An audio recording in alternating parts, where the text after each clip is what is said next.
Pourquoi Rumonge? Pourquoi la région du Mont-Miroir? Pourquoi? Parce que ce sont des sols qui sont vulnérables à la dégradation physique et chimique.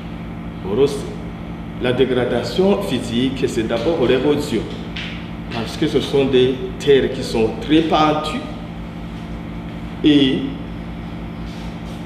il y a peu d'études qui sont menées sur les sols du Mont-Miroir. C'est alors dans cette optique qu'a été conduite cette étude qui se veut exploratoire et descriptive.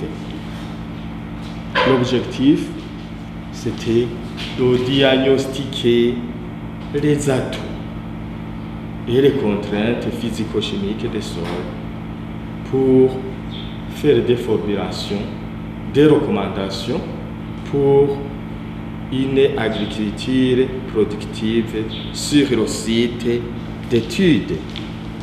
Et ce site d'études se situait où? Malheureusement, la qualité de l'image n'est pas très visible.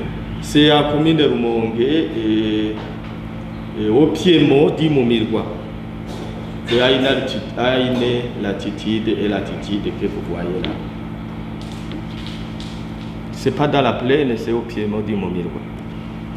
La méthodologie qui a été utilisée, c'était les analyses physico-chimiques des échantillons de sol prélevés sur le site.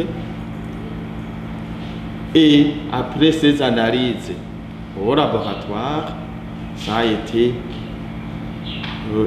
confronté les résultats de ces analyses aux normes telles que tracées par l'ISABU, par un certain Edith Tensen et Bourdin, et aussi aux normes spécifiques aux sols tropicaux telles que contenues dans le livre Book Manual for Tropical Soils de London, qui est sorti en 1991. Alors, les échantillons étaient prélevés dans 4 zones homogènes. Et ces zones ont été délimitées en tenant compte du type de végétation naturelle en place. Et ces échantillons, il s'agissait des échantillons composites qui regroupaient les échantillons élémentaires, prélevés à l'horizon de surface, c'est-à-dire dans les 30 premiers centimètres. Les échantillons étaient emballés et puis transportés jusqu'au laboratoire ici à côté pour le pré-traitement qui consistait en séchage, en réduction des agrégats, ce qu'on dit communément broyage et tamisage. Et puis, la terre fine, c'est-à-dire de diamètre moyen inférieur à 2 mm, a été soumise aux manipulations et analyses de laboratoire. Qu'est-ce qu'on a analysé?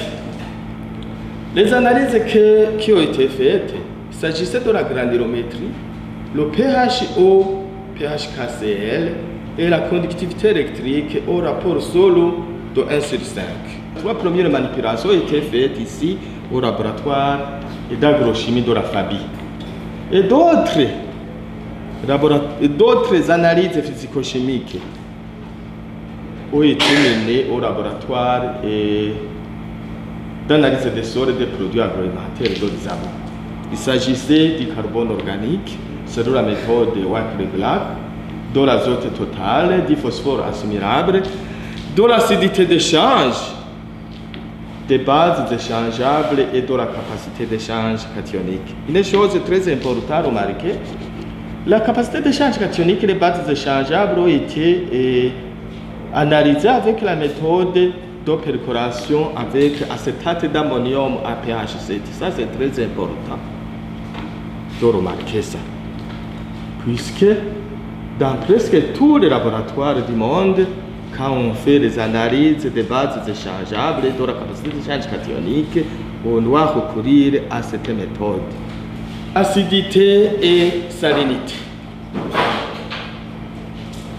puisqu'on avait délimité 4 zones. Et tous les 4 zones acquisent vraiment une acidité qui n'est pas assez forte. Donc ce sont des sols acides, mais pas une acidité qui n'est pas vraiment très prononcée, puisque le pH eau est compris entre 5 et 5,5. Même ici, 4,92, par défaut c'est 5 en arrondissant, et c'est un pH de 5. Mais remarquons une chose, l'aluminium est changeable. Il n'y a pas vraiment d'aluminium échangeable dans ces conditions de pH. Mais ça, c'est compréhensible puisque, normalement, suivant la spéciation de l'aluminium, quand le pH approche 5,5, l'aluminium échangeable n'est plus disponible.